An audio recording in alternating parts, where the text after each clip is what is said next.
আজকে বৃহস্পতিবার না? আজকের এই রাতটা যে জুমার রাত, জানেন আপনারা?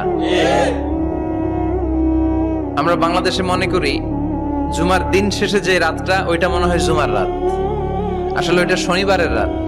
ইয়াউমুস সাবত, ইয়াউমুস সাবত, ইয়াউমুল আহাদ, ইয়াউমুল ইসনাইন, ইয়াউমুল সুলাসা, ইয়াউমুল আরবিআ, ইয়াউমুল খামিস, ইয়াউমুল জুমআহ।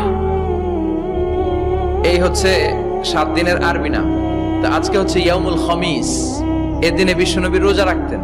আজকে একটা হাদিস পড়ছিলাম যে কিয়ামতের মাঠে শহীদরা পর্যন্ত ঈর্ষান্বিত হবে, নবীরা ঈর্ষান্বিত হবে একদল মানুষকে দেখে, যে আল্লাহ পাক তাদেরকে নূর দিবেন, চেহারা আলোকিত হয়ে থাকবে। তারা শহীদও হয় নাই, তারা নবীও ছিল না, বরং তারা তাদেরকে দেখে ঈর্ষান্বিত হবে। আল্লাহ পাক বলবেন, এরা আমার সেই সব বান্দা যারা একে অপরকে মহব্বত করতো শুধু আমার সন্তুষ্টির জন্য। হাদিসে নবীজি বলছেন, আল মারউ মা'a মান আহাব, যে যাকে ভালোবাসবে। অন্য হাদিসে আসছে যে কম যার সাদৃশ্য অনুসরণ করবে তার সাথেই তার হাসর হবে। তাহলে আপনারা তার সাথে হাসরের প্রিপারেশন নিতে থাকেন। কার সাথে হাসর করতে চান চিন্তা করা যায়। আনাস রাদিয়াল্লাহু আনহু বলতেন যে আমি আল্লাহর নবীকে ভালোবাসি, আমি আবু বকরকে ভালোবাসি, আমি ওমরকে ভালোবাসি রাদিয়াল্লাহু আনহুম আজমাইন। যদিও আমার আমল তাদের মতো নয়, তারপরে আমি আশা করি এই ভালোবাসার খাতিরে আল্লাহ তাদের সাথে আমাকে হাসর করাবেন।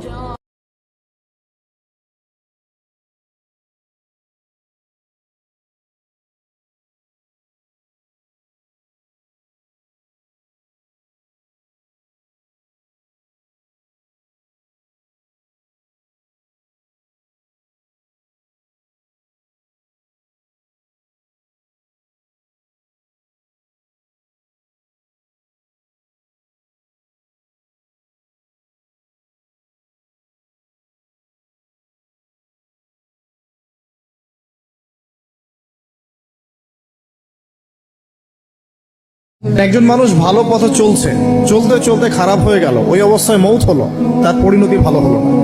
একজন মানুষ খারাপ পথে চলছে, তওবা করে ফিরে আসলো, এসে ভালো পথে চলা শুরু করে এখানে মৃত্যুবরণ করলো, তার পরিণতি ভালো হবে। ইন্নামাল আমালু বিল খাওয়াতিম, আমল শেষের উপর নির্ভর করে, আর আমরা তো জানি না যে কার শেষ কখন। এই কারণে সবসময় আমলে ব্যস্ত থাকে। যে সময়গুলো আমাদের জীবন থেকে চলে গেছে, আপনি আমি যদি 1000 রাকাত নামাজ পড়েও আল্লাহর কাছে কান্নাকাটি করি, সেটা কিন্তু আর ফিরে আসবে না। হয়তোবা আল্লাহ পাক আমাদের গুনাহগুলোকে মাফ করে দিয়ে বাকি জিন্দেগি আমাদেরকে আমল করার তৌফিক দিবেন ইনশাআল্লাহ তাআলা, কিন্তু যে সময়টুকু আমরা নষ্ট করেছি এটা কিন্তু আর ফিরে আসবে না। أعوذ بالله من الشيطان الرجيم بسم الله الرحمن الرحيم سبحان الذي سخر لنا هذا وما كنا له مقرنين وإنا إلى ربنا لمنقلبون صدق الله العظيم. Ladies and gentlemen, welcome to Ariana Arkan Airlines flight. যে কোনো পাপ হয়ে যাক, আপনি পড়ে যান আবার উঠে দাঁড়ান, আবার পড়ে যান আবার উঠে দাঁড়ান। পাপ হচ্ছে হোক, হতাশ হবেন না। আপনি হয়তো নেশা ছাড়তে পারছেন না, অ্যাফেয়ার ছাড়তে পারছেন না, সুদ ছাড়তে পারছেন না, নামাজে ধরে থাকেন, নামাজ লেগে থাকেন, নামাজটাকে শক্ত করে ধরে থাকেন, ইনশাআল্লাহ দেখবেন নামাজ আপনার সমস্ত পাপ থেকে আপনাকে বাইরে নিয়ে আসবে। হেদায়েত হয় কখন জানেন? যখন আল্লাহ পাক কারো অন্তরের মধ্যে অনেস্টি বা সততা দেখেন, তখন আল্লাহ পাক সেখানে হেদায়েত ছেড়ে দেন। যদি আপনার মনের মধ্যে সততা থাকে, আল্লাহ পাক আপনাকে হেদায়েত দিবেন।